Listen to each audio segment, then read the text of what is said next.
জানেন কি, বৃন্দাবনে এমন একটি জায়গা আছে রাতে কেউ গেলে স্বাভাবিকভাবে ফিরে আসে না। চলুন জেনে নিই এই বিষয়ে। এই সেই নিধি বন, বাইরে থেকে দেখতে সাধারণ বন, কিন্তু সূর্য ডোবার পর সব কিছু বদলে যায়। এখানে তুলসী গাছগুলো অদ্ভুত, সব জোড়ায় জোড়ায় বাঁকানো, যেন একে অপরের সাথে ফিসফিস করে কথা বলছে।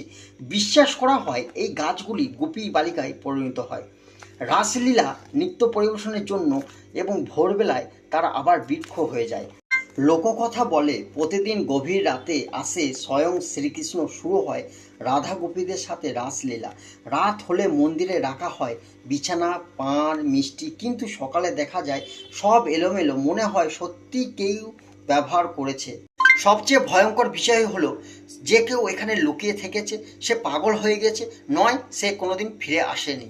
আজও সূর্য ডোবার পর এই জায়গা ফাঁকা করে দেওয়া হয়, দরজা বন্ধ হয়ে যায়। সবাই জানে এখানে মানুষ নয়, স্বয়ং ভগবান আসেন।